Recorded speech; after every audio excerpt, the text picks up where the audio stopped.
شما یسرائیل ادونائی الوہینو ادونائی ایخاد۔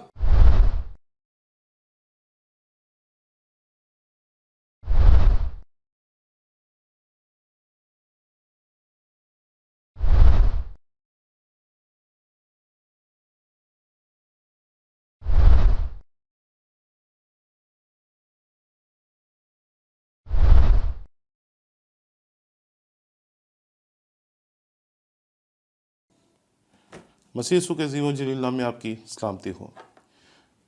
یہوہ خدا کا خاص نام ہے جسے ہم اس میں معرفہ کہتے ہیں۔ عبرانی زبان میں یہ 4 حروف پر مبنی ہے، یود، ہے، واو اور ہے۔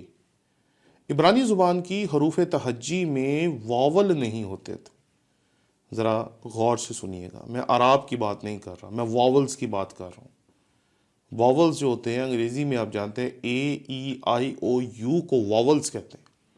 اس سے ملتی جلتی آوازیں جو اردو میں ہوں گی وہ واولز ہوں گی، جو اسی طریقے سے عبرانی میں جو ہوں گی وہ بھی واولز ہوں گی۔ تو یہودی لوگ جو قدیم دور میں تھے وہ واولز ڈالتے ہی نہیں تھے، وہ لکھتے ہی نہیں تھے، وہ ہماری طرح تھے۔ وہ کہتے تھے ہمیں پتہ ہے اس کو اس پڑھنا ہے یا اس پڑھنا ہے، ان پڑھنا ہے یا ان پڑھنا ہے، کن پڑھنا ہے یا کن پڑھنا ہے۔ وہ ہماری طرح کے لوگ تھے۔ اس لیے یہودی اس لفظ کو کس طرح بیان کرتے تھے، یہ صدیوں سے ایک معمہ ہے۔ اسی لیے آپ دیکھیں گے کہ کچھ لوگ کہیں گے اس کو یافے پڑھنا چاہیے، کچھ کہیں گے اس کو یاہوے پڑھنا چاہیے، کچھ کہیں گے اس کو یہوا پڑھنا چاہیے، کچھ کہیں گے اس کو جہوا پڑھنا چاہیے۔ لیکن آج میں اس کی تاریخ میں سے گزر کے آپ کو چند باتیں بتانا چاہتا ہوں۔ خدا نے جب موسیٰ کے ذریعے حکم دیا کہ تم خداوند کا نام بے فائدہ نہ لینا، تو بنی اسرائیل نے اس کا مطلب بالکل ہی الٹ لیا۔ انہوں نے اس نام کو اپنی زبان سے ادا کرنا ہی چھوڑ دی۔ وہ اس نام کو ادا کرنے کے لیے ایک عبرانی لفظ استعمال کرتے تھے، ہاشیم۔ ہاشیم کا مطلب ہوتا ہے the name۔ جیسے ہم کہتے ہیں مسیح یسوع کے نام میں، وہ کہتے تھے ہاشیم کے نام میں۔ تو یہودی اس لفظ کو اپنی زبان سے ادا ہی نہیں تھے کرتے۔ صدیوں تک یہ سلسلہ ایسا ہی چلتا رہا۔ جب بھی انہیں یہ لفظ استعمال کرنا ہوتا وہ کہتے ہیں ہاشیم دا نیم، ہاشیم دا نیم۔ اور یہ جو پراپر ناؤن تھا، صدیوں تک یہ ادا نہ کرنے کی وجہ سے آہستہ آہستہ یہودی اس کی ادائیگی کے طریقہ کار کو ہی بھول گئے۔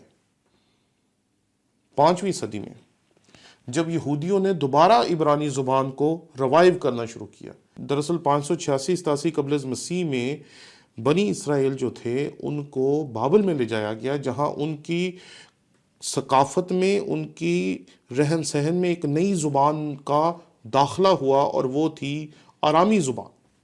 انہوں نے وہاں جا کے آرامی سیکھنی شروع کر دی۔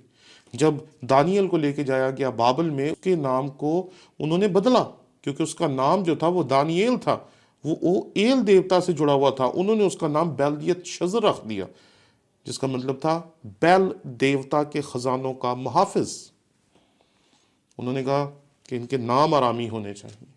اسی لیے جب آپ نئے عہد نامے میں آتے ہیں تو آپ کو 4 زبانیں ملتی ہیں، عبرانی، یونانی، لاطینی اور آرامی۔ ان 4 زبانوں کو بولنے والے لوگ تھے جو مسیح یسوع کے دور میں موجود تھے۔ جب نئے عہد نامے کے دور میں یروشلم تباہ ہوتا ہے اور تمام یہودی پوری دنیا میں بکھر جاتے ہیں، ڈیاسپورا ہو جاتا ہے، وہ ڈسپرس ہو جاتے ہیں، پوری دنیا میں بکھر جاتے ہیں، تو پھر وہ اس زبان کو زندہ رکھنے کے لیے اپنے طریقے استعمال کرتے ہیں۔ انہوں نے یہ اصول بنایا کہ جہاں 10 لوگ رہیں گے، ان 10 لوگوں کے لیے ایک عبادت خانہ بنایا جائے گا، اور وہ اس طریقے کے عبادت خانوں میں بٹ گئے۔ جب مسیح خداوند نے لوکا کی انجیل کے 4 باب میں جا کر وہ حوالہ پڑھا جو یسایہ کا تھا، جس میں یہ لکھا تھا کہ خداوند کا روح مجھ پر ہے، تو دراصل مسیح خداوند اس وقت یروشلم کی ہیکل میں نہیں کھڑے تھے بلکہ عبادت خانے میں کھڑے تھے۔ تو بہت سے عبادت خانے قائم ہو گئے. یہودیوں نے اپنی زبان کو زندہ رکھنے کی کوشش کو جاری رکھا. 5ویں صدی میں آ کر یہودیوں نے دوبارہ سے اس زبان کو باقاعدہ ریوائیو کرنے کی کوشش کی، اور انہوں نے کہا کہ اس زبان کے اوپر ہمیں واولز بھی ایڈ کرنے چاہیے اور اس کے اوپر حرکات و سکنات یعنی کہ ایکسنٹ بھی ایڈ کرنا چاہیے. اب جب پورے پرانے عہد نامے پر انہوں نے ایکسنٹ اور واولز ایڈ کرنے شروع کیے تو اس لفظ پہ آ کر ان کی بریک لگ گئی. انہوں نے بزرگوں کو بلایا، عالموں کو بلایا، ان سے پوچھا، کتابیں کھولی گئیں، ان سے پوچھا کہ اس کو کیسے پڑھیں گے. تو وہاں کسی کو پتہ ہی نہیں تھا کہ اس کو کیسے پڑھیں گے. تو ہوا کیا کہ انہوں نے اس کو کہا کہ یہ ٹیٹرا گرامیٹون ہے. ٹیٹرا کہتے ہیں 4 کو. ٹیٹرا گرامیٹون 4 حروف کی ایک کنسٹرکشن ہے جس کا ہمیں نہیں پتا کہ اس کو کیسے پڑھنا ہے. تو پھر انہوں نے سوچا کہ اس کو کچھ نہ کچھ تو پڑھنا ہے. تو انہوں نے کہا کہ ہم اسے ہاشیم نہیں پڑھیں گے، دا نیم نہیں پڑھیں گے، بلکہ ایک اور خدا کا نام ہے جس کو ہم پڑھتے ہیں ایدونائی. اس وقت کے استادوں نے جو ایدونائی کے واولز تھے اس کو یہوہ پہ ایڈ کر دیا. اب ایدونائی کے واولز کو یہوہ پہ ایڈ کر کے انہوں نے ایک اصول بنا دیا جس کو ٹیٹرا گرامیٹون کہا جاتا ہے کہ ان 4 حروف کو ہمیشہ ایدونائی پڑھا جائے گا. اگر آپ انٹرنیٹ کے اوپر جا کر کبھی کلمہ شما سنیں تو آپ کو پتہ چلے گا کہ یہودی اسے پڑھتے ہیں شما یسرائیل ایدونائی ایلوہینو ایدونائی ایخاد. اگر آپ عبرانی میں دیکھیں گے تو جب وہ کہتے ہیں شما یسرائیل ایدونائی تو عبرانی میں وہاں جو لفظ ہے وہ یہوہ استعمال ہوا ہے. لیکن چونکہ انہوں نے یہ اصول بنایا کہ ہمیں پتہ نہیں اس کو کیسے پڑھنا ہے، اس لیے وہ اس کو آج بھی ایدونائی ہی پڑھتے ہیں. اس لیے ہمیں اس نام کو جو خدا کا پراپر نیم ہے، جو تاریخ میں کسی اور خدا کے لیے کبھی استعمال نہیں ہوا، ہمیں اس کو اگر عبرانی کے شاگرد ہوتے ہوئے ہم اسے پڑھنا چاہیں تو ہمیں اسے ایدونائی پڑھنا چاہیے. لیکن چرچ میں اور عام لوگوں کو مجبور نہ کریں کہ وہ اس لفظ کو چھوڑ دیں، لیکن انہیں بتائیں ضرور. آپ جب ایک گیت گاتے ہیں جس میں کئی مرتبہ آپ یہوہ لفظ کو رپیٹ کرتے ہیں تو آپ کم از کم اس میں 20 سے 25 مرتبہ ایک گیت کو گاتے ہوئے اس لفظ کو اپنی زبان سے ادا کرتے ہیں. لیکن یہ بات یاد رکھیں، آج سن 2020 میں بھی اس لفظ کو یہودی اپنی زبان سے ادا کرنے سے ہچکچاتے ہیں، اور وہ اس کی جگہ یا تو لفظ ہاشیم استعمال کرتے ہیں یا ایدونائی استعمال کرتے ہیں.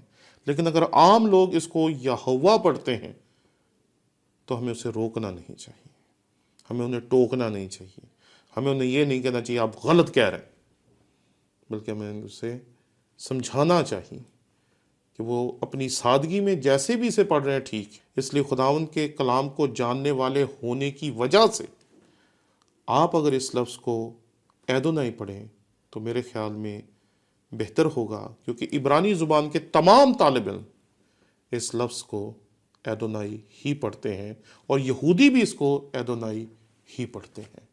شکریہ.